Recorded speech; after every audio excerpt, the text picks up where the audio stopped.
Welcome in to the New Orleans Pelicans Podcast, the official podcast of your New Orleans Pelicans. A podcast dedicated to everything you need to know about the squad. Hear from players, coaches, broadcasters, and those who cover the NBA on a daily basis. It's time to flock up. The New Orleans Pelicans Podcast starts right now. Hello, everybody, and welcome to the New Orleans Pelicans Podcast, official podcast of your New Orleans Pelicans, presented by New Age Products, the official garage and outdoor kitchen provider of the New Orleans Pelicans. We get you ready for the NBA Draft coming up on Wednesday, June 25th, and Thursday, June 26th. Rounds 1 and 2, Pelicans currently with the 7th pick overall in the first round. Jim, we've talked about the other teams leading into the Pelicans to get fans ready. Dallas with the first pick, San Antonio the second pick, Philly the third, and it leads us to today's podcast, which is number 4, the Charlotte Hornets. Rod Boone will be talking to us from the Charlotte Observer a little bit about it, but overall, when you think of the Hornets, what do you think of? Yeah, I mean, it's been a struggle. I think last season was similar for them as it was to the Pelicans, where, I mean, the Pelicans won 21 games, the Hornets won 19, but I think that's kind of where the comparison ends, because I feel like they're at a much earlier stage of them trying to build up to be a competitive team. Obviously, the Pelicans won 49 games the previous season, made the playoffs. They've made the playoffs 2 out of the last 4 years, whereas Charlotte hasn't made it since 2016. So I think they're one of the more interesting roster builds right now across the league, because they do have some pieces, but as Rod, I'm sure, is going to discuss with us, they need their main guys to be on the court more for them to be able to move up. I think every team in the East, I mean, maybe I'm presuming too much here, but I think if you're a team in the East right now, you think no matter what record you had last season, that it's possible to make a big jump, because it's kind of wide open right now. We've seen a bunch of teams. I mean, the Pacers are in this boat. Yeah. Only a few years ago, they weren't even in the playoffs, and now they're in the NBA Finals. So I think that's doable, a little bit more doable in the East, I think, than it is in the West. Yeah. Well, coming up, Andrew Lopez, television sideline reporter for your New Orleans Pelicans, will continue giving us a little breakdown on a couple of prospects, 2 in particular, Kasparas, Yakonis, and Collin Murray-Boyles. But first up, let's find out what the Hornets will likely do, as we are joined by Mr. Rod Boone of the Charlotte Observer. All right, time now to bring in our guest. Mr. Rod Boone covers the Charlotte Hornets for the Charlotte Observer. You can give him a follow over on X at Rod Boone. Sir, good morning, and thanks for joining us, man. How are you? Doing great. How you guys doing today? Doing fantastic. Doing well. Rod, I guess we'll start with talking about the Hornets coming off a season where they went 19-63, and I think one of the things that stands out about them as well is I'm kind of shocked when I see this, that they've gone 9 years in a row without making the playoffs, which is the longest drought in the NBA. And the second longest is actually the Spurs at 6, which is also stunning to me. But, I mean, how would you kind of summarize what just happened this season? It seems like one of the themes of their season was unfortunately similar to Pelicans, where you had a lot of key guys missing tons of games, and that made it even more difficult for them to be competitive. Correct. I mean, that's been the Hornets' story the last, honestly, couple of seasons here. They just have the talent, but they just can't get on the court enough games to go out there and display it. So when you have your star point guard, LaMelo Ball, he hasn't played a whole season since he's been in the league.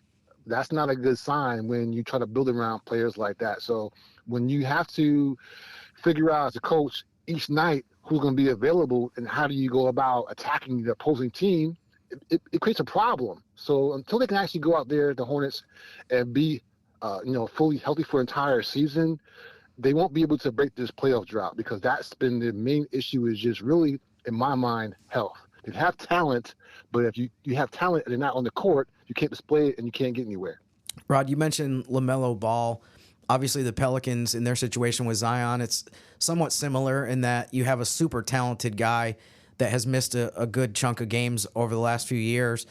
And you kind of have to make decisions based on that, though, that you know whether it's building around that player or what his future is. How do you see how the Hornets view LaMelo Ball right now? I mean, is it the kind of thing where it's like he's still a centerpiece of the team, and you have to figure out, okay, now we have this really talented point guard who's been an all-star, and now you just kind of hope that he can just become more durable, basically. Absolutely. I mean, you mentioned Zion. It's similar to me to Zion. I mean, it's like, you have a player who could be a difference maker out there, could be a stud, and you want to build around him. But if he's not on the court, if he's always hurt and injured, how can you find out who the best players to put around him, who they are? So that's been the main issue with LaMelo, just his health. Because when people see him on the court and see his type of game, yeah, he has to do a little bit more improvement in terms of being able to play some more winning basketball. But the guy makes everybody, I'm talking about everybody, better on the court. Mm-hmm. He finds the open man. He's pushing the ball. He's making crazy passes that players don't even think he's going to be able to make. I mean, he does so much that you just say, man, he can just be healthy. They could be a really good team. But that's been the main problem. Him is just injuries, ankle problems, wrist problems. So again, similar to Zion, if you can find a way to keep him on the court and keep him healthy, then you have a player to build around, and you could be good for years to come. One of the reasons, the main reason why we've kind of structured our draft preview podcast this way, where we've already talked to the first 3 teams picking, and now Charlotte is the 4th team, wanted to kind of try to get a feel for what the direction some of these teams picking before the Pelicans might go. I mean, it feels like there's a pretty universal belief that Cooper Flagg and Dylan Harper are the kind of the top 2 prospects in this draft.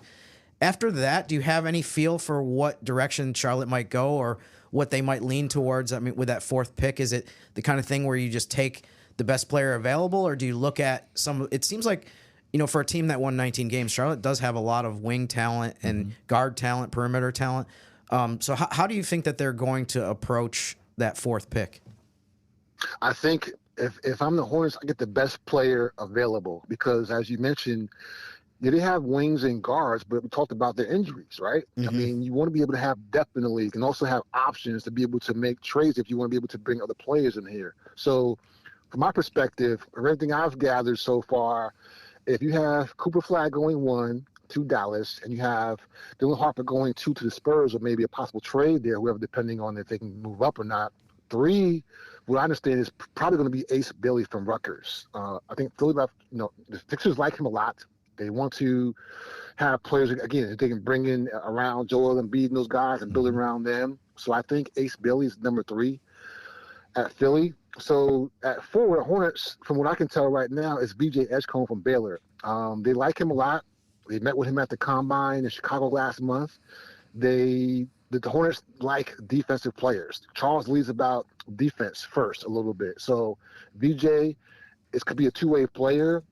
He likes defense in terms of like that part of the court.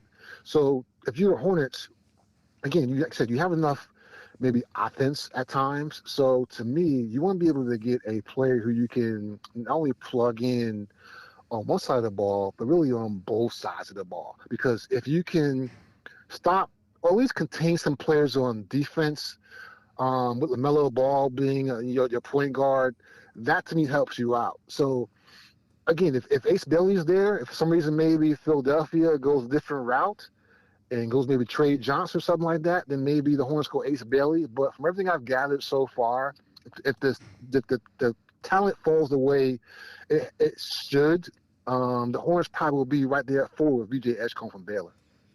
From an overall kind of standpoint and outlook, Charlotte basically has changed over its entire basketball operations over in the last year. They hired a new executive, Jeff Peterson. They had a new first-year coach, Charles Lee, last season. I mean, how do you see kind of the way that they view what the short term, maybe medium term? I would think that, I mentioned the playoff drought. Is it the kind of thing where there's pressure to, okay, we got to be a lot more competitive soon? Or is it the kind of thing where you think that they're going to look at it as kind of a longer term, like this is not something that we want to rush. We want to do this as methodically as we possibly can? The latter. I mean, they've talked about that specifically. The new ownership group led by Gabe Plotkin and Rick Schnall and the new president of operations, basketball operations, Jeff Peterson. They've all talked about not wanting to basically cut corners. Mm-hmm. The Hornets, as you mentioned, almost a decade-long playoff drought. They don't want to come in here and say, okay, we're going to go out, make a couple of deals, and we'll be a playoff team next year. Then after that, you're back to square one. They want to be able to build it up methodically and also be able to be a playoff team, yearly. They want to be able to find that magic potion to be able to let them be at least, in the mix every year. Because right now, they're not. And again, it's been almost 10 years since they actually had a playoff spot. So they want to do it the right way.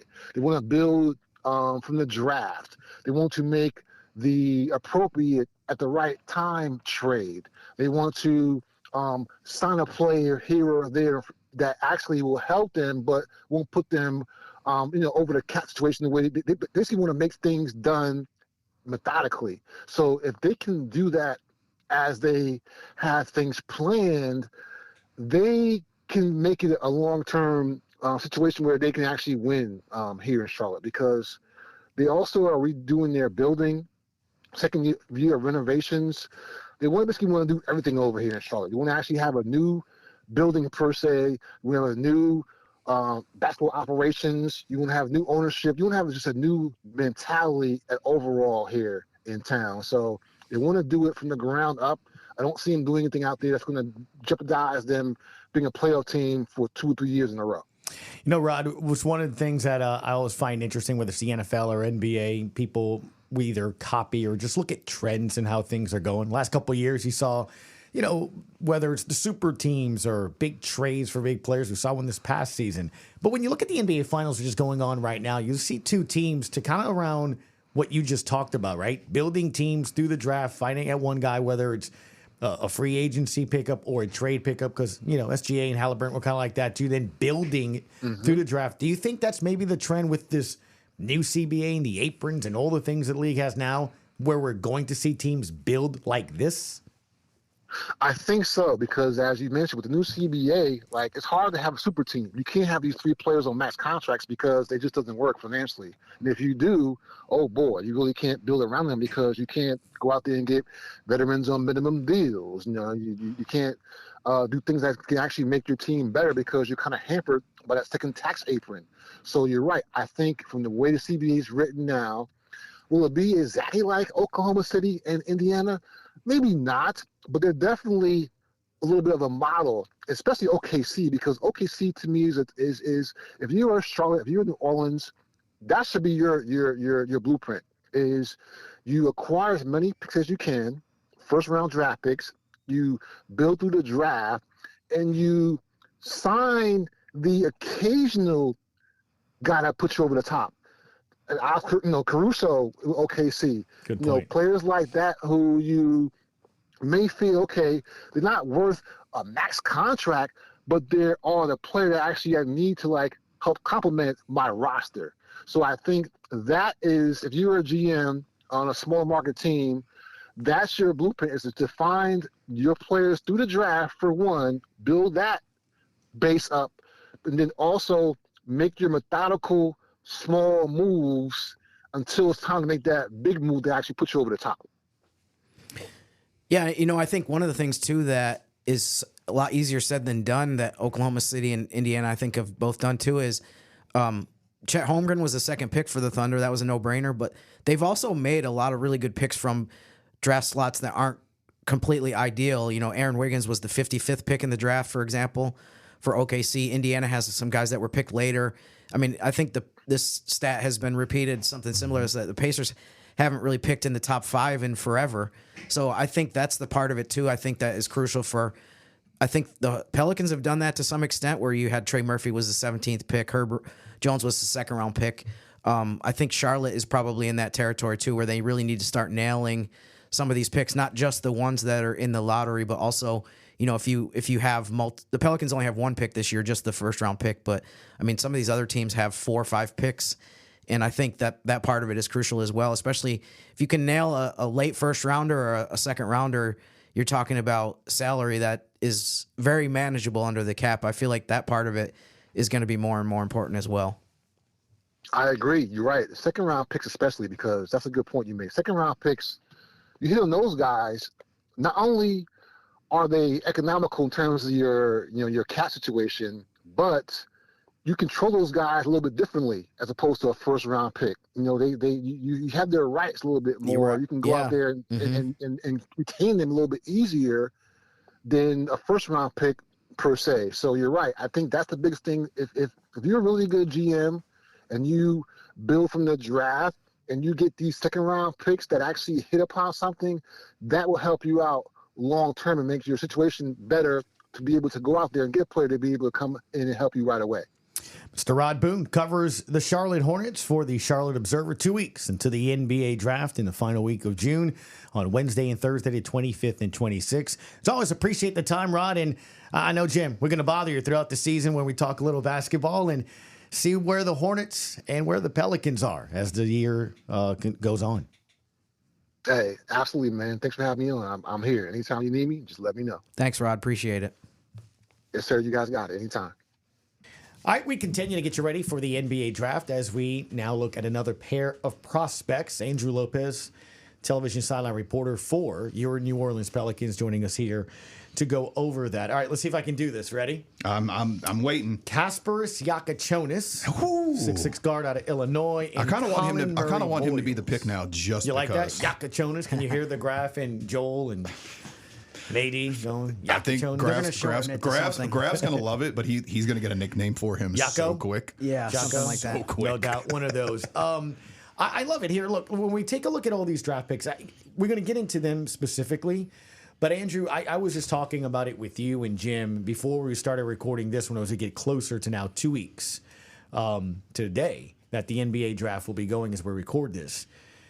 I'm feeling better and better about what's going to be around 7 because I'm feeling, as both of you gentlemen spoke about during the season, this year's draft has talent. This isn't one of those, I don't know, it was 1 or 2, like it was maybe perhaps last year. I feel like at 7, there's like an NBA player, if that makes any sense. Does that make sense? There's somebody who is going to be in your rotation, should be able to be in your rotation, I should say, right off the bat, when you're at 7. I know when you go into the lottery with number 4 odds and you come out at 7, it's a little disappointing. Mm-hmm. But when you look at the players who are there, it's the same conversation we had in our previous pod, where we talked about 1 is probably set.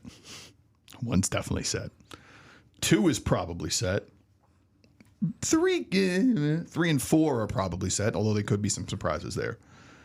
But everything after that for the next 10 picks really does feel like it's what the team would do. We're going to talk about Murray-Boyles, like in Sam Vecini's thing from The Athletic, which is draft guide. If you have a chance, please go read. Like, take 7 hours out of your day and go read that whole thing. It's extremely comprehensive. Yeah. When he's talking about CMB, he's talking about. He goes, I think he's got him like in the middle of his pack on his list, but he's like, if I'm a team and I'm a certain team, he goes, I may have him as high as 5 on my list. Mm-hmm. There's so many of these guys that would maybe, a Derek Queen, for example, might be 5 or 6 on somebody's list or 14 on somebody's list. Common could be the same way. So all of these guys have this very wide range where I think you're going to get a good basketball player at number 7. I think Jakucionis fits that description as well, where we do see some mock drafts where he's mid-lottery. We see some other ones where he's a little deeper in the lottery. For example, the most recent NBA.com consensus mock draft where they take a bunch of different websites and average them out. He's been 9th or 10th, I think, on most of those that NBA.com has listed. What are some of the things that we have to look for with him in terms of how this guy has become someone that pretty much everyone thinks he's at least a lottery pick? Yeah, he's not only at least a lottery pick. I think for most of the year, he's been probably a top 5 to 7 pick. Mm-hmm. I think he did not have a very strong conference and kind of tailed off toward the end of the season. And everybody can start kind of picking apart your game after that point. But he was a guy for most of the year was a top 5 kind of consensus pick. You knew the top 3 were going to be, Cooper, Dillon, and Ace. For most of the season, that's what you had. As the year went on, VJ kind of worked himself into that conversation. But for the most part, he was sitting there 5, 6 in most mock drafts. Some of the earliest, we talked about this before. When do you start to turn the page to draft stuff? Mm-hmm. it's hard. Our job is to focus on the NBA and watch this. We all like sports. We're all going to watch a little bit here, a little bit here. Probably one of the first things I was looking at when we first started to kind of turn the page was looking at lead guards, looking at big men, and he obviously pops up, and you're like, oh, well, you probably got to be in the top 5 to get him, but still a very good talent, definitely a lead guard. I think he averaged 6 assists this year, which feels like it's even harder now. That's a lot of assists for college. It's a lot, right? 40-minute game, lower scoring, and we talked about this the other day with Fears about how his elite level playmaking. He only averaged 4.5 assists a game, 4.1, I think. A lot of this depends on teammates making shots, obviously. Right. So he is definitely going to be a playmaker. I feel like with a lot of guys in this class, you have to look at his shot to see where that's kind of like the big determining factor. But definitely a lead guard who is going to be heady. He's going to make the right pass, and that's kind of where he has been trained to be. Which you can add that if there's anything you want to add to your team. I want to add somebody who can shoot. I want to add somebody who can pass, on somebody who can play defense, and he's right in there. The first line of the NBA.com description about him is dimes will be dropped. Yeah. And I think I wrote that too. One of the things that, as a huge backer historically, personally, of past first point guards and kind of that more conventional floor general, that intrigues me just from the standpoint that I just like that kind of player. And you watch the video of him, and he does make a lot of really crafty passes. It seems like he sees the floor really well. Getting into some of the pro comparisons, I think, is instructive for him too, because it gives you, I think, maybe a better feel for what type of player he is. If you haven't watched video of him yet, and the names that I came up with that I saw commonly for him are Tyrese Halliburton, Chauncey Billups, Spencer Dinwiddie, Austin Reeves, Goran Dragic, and then Vasa Micic. Wow. So of those guys, who do you like in terms of the way he plays? Probably, it's hard because if you threw that Hallie comparison out there like a few months ago, people would be like, "Oh, okay, I see where you're going," and you throw it out there now, and it's like, "Whoa, whoa, whoa, whoa, yeah, whoa!" Right, like, right. yeah, I want this kid. Like, he's gonna lead me to the NBA Finals this year, like right away. Yeah. Dragic is probably the one. Of that group, I've seen a little bit of Giddey. I've seen a little bit the Dinwiddie though. I've seen a lot as well. Just kind of a bigger lead guard. I mean, he's got size, and he can go out there and play. You just have to wonder about the shot. I mean, that's kind of where it's at. And again, we go back to what we talked about with Fears the other day. How much of this is him taking shots that he wouldn't take if he weren't the option that he needed to be for his team? He's a guy he's a good rebounder for his size. He's obviously an extremely talented playmaker. The defensive side is where I think he's been picked apart a little bit, which is why he's now gone from almost a consensus top 5, top 6 pick to, okay, well, maybe he goes 7, well, maybe he goes 9, maybe he goes 10. His range, again, it's what does a team want in a guy where you could be like. There's so many guys who I feel that if the right team were picking at 5, they get their guy at 5, and then we hear this a lot in the NFL. Oh, well, my guy slid to me, and we didn't have to move and go get him. Yeah, that could very well be the case. The guy who you would take if you were picking 5th could be available for you at 10. So the guy you could be picking at 4 could be available for you at 8 or 9. Like it's just it's all of these guys are such in a very tight tier if you're doing it that way.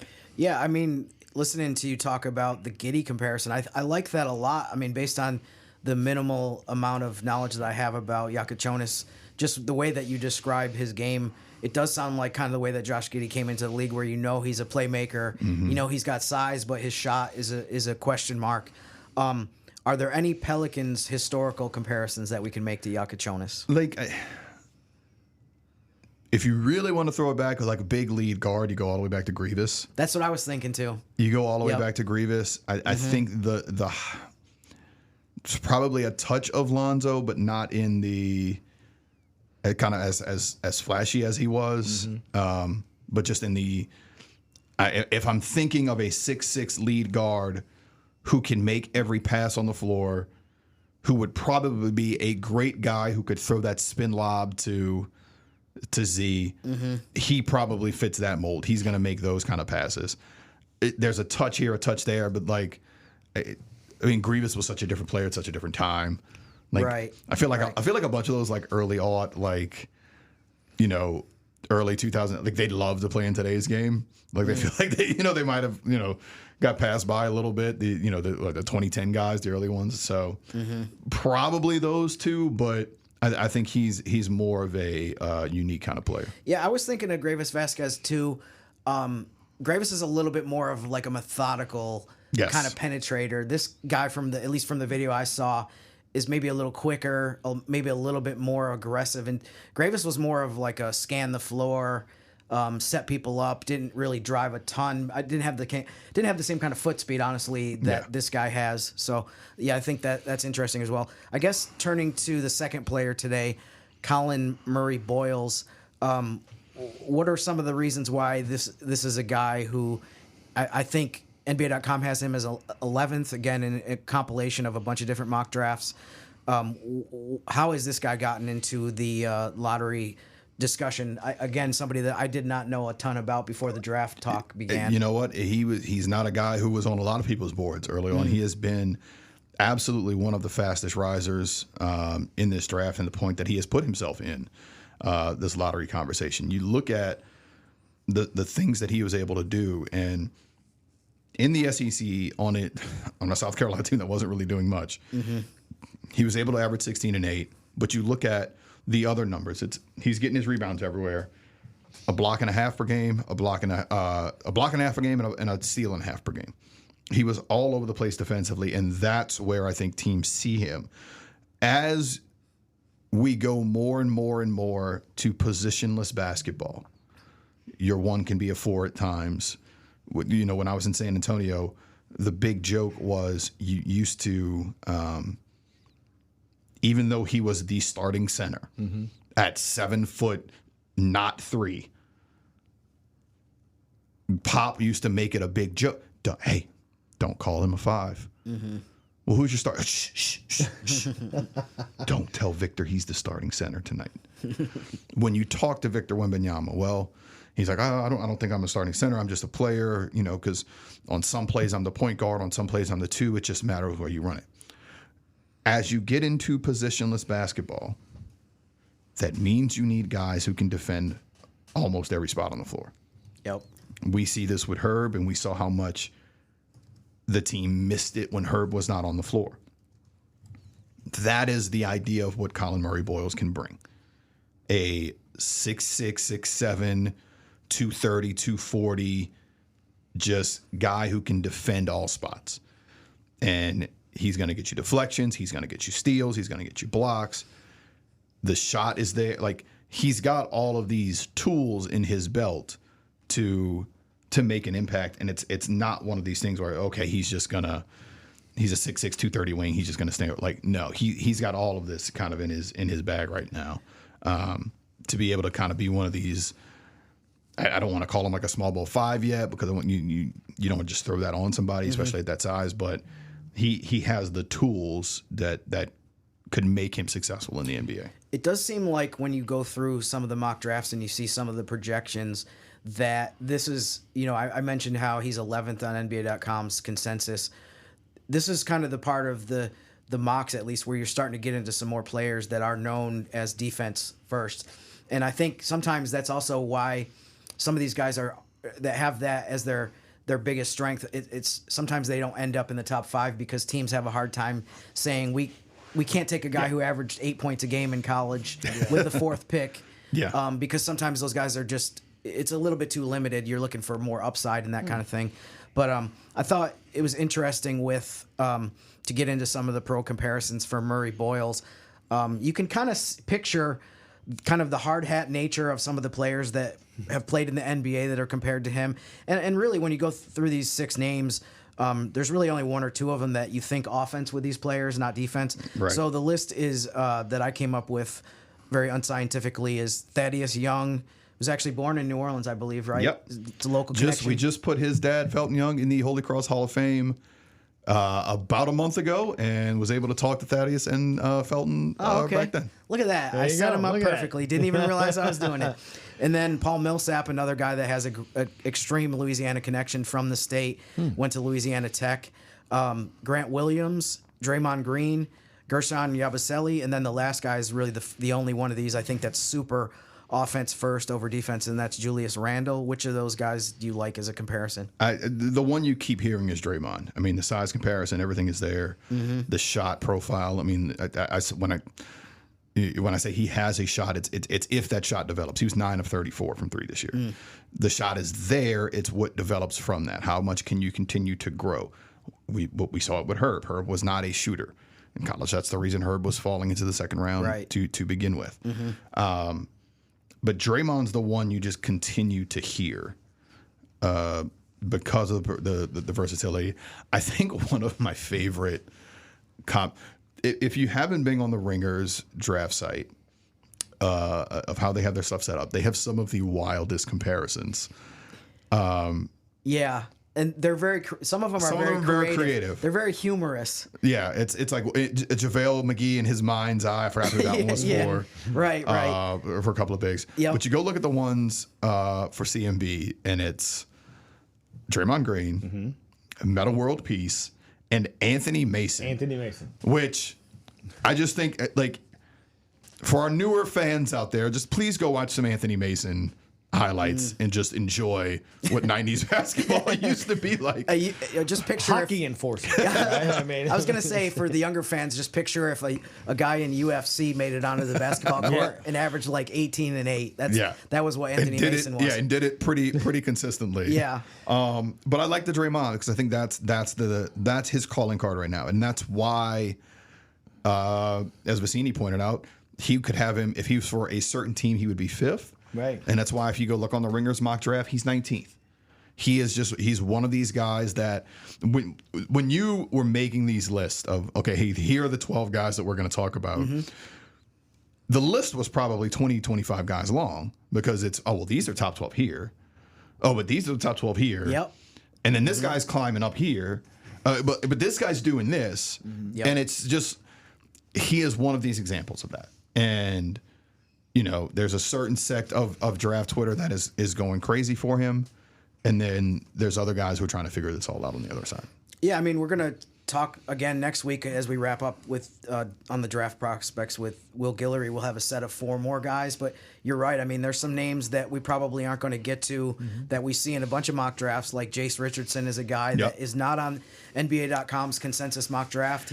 I wanted to restrict it to that, so at least we had some guardrails and some ways to narrow it down. Don't blame Jim for when this guy why didn't you have this guy in your podcast series? Look, this is what NBA.com said. That's it. Why did you use this list instead of this list? Why did you use this list instead?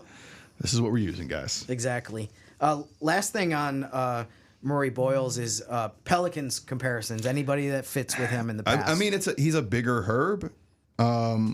You look at his college 3-point production, and that fits. But I think, positional versatility, I don't think we've had a guy in recent years that kind of can match that defensive versatility. So I think, that would probably be the way I'd have to go right there. What's interesting to me, guys, is we kind of put a bow on this so far, and especially with your contributions here, Andrew. And again, thanks for your time, man. It's shaping up to be a very interesting draft from this aspect of it. I think in years past, hey, these are the top talented players, right? And then after that, it kind of dies down. I still remember when Byron Scott was here as head coach. He was like, man, after the first 3 or 4, good luck. You don't know what you have, which always blew my mind because you only have 2 rounds, and we're so used to, Jim and Andrew being in this building. Saints and 7 rounds of football, and you find starters and you find guys. Marcus Colstons and stuff. I get it. Brady. In the NBA, it's not. But we're kind of starting to see maybe change a bit. We've talked about, even with our guest today, with Rod Boone, talking about with the apron and stuff. Drafting, growing players. You see the 2 teams in the finals. Maybe we've seen it be more important. What's interesting with this draft, to me, is when I look at the top couple of teams, guys, one thing that's in common with Dallas, San Antonio, Philly, even Charlotte, what Rod Boone said, and then us at 7, all 4 of those teams out of the 7, injuries was a big thing with them. right? So if you have talent, but that your talent was injured. I mean, Kyrie Irving, AD, those guys, those are starters. Those are guys that get you in the playoffs. So who you pick may be more for fit Right. or helping rather than Exactly. I need a face of the franchise, right? As in the past. Utah, Washington, we need a face of the franchise, kind of, right? But it's interesting that you have some of those teams where, to your point, I'm Willie Green, I'm the Pels. Hey, give me another defender in this. And I think what's interesting, too, is you guys keep talking about defenders, a lot of these guys. Do you think the pendulum maybe starts to swing where everyone's jacking up threes? I need people that can go defend because I'm watching in the finals right now a team that can defend can eliminate that three-point shot. What you're seeing right now, and I think in the last 4 to 5 years, so many more. The learning curve on NBA defense used to be a lot bigger than what it was. And now you're seeing Herb Jones was, in that conversation his first year. Evan Mobley was in that conversation his first year. Victor Wembanyama was, he's an anomaly, but he was second in Defensive Player of the Year voting his first year in the league. You're starting to see more and more guys come in because that's what's going to get you on the floor. We hear AD say it all the time on the broadcast.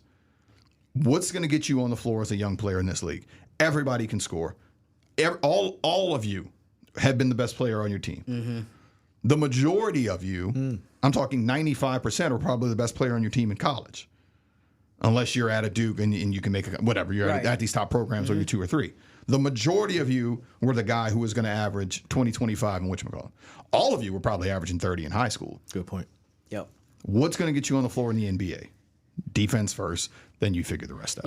One thing, too, big picture that I was going to mention as we wrap up for this week of our draft preview podcast is, Gus, you mentioned how, maybe the NBA second round importance is less than what the NFL has, where they have so many rounds and people are focused on we need to find these late round picks.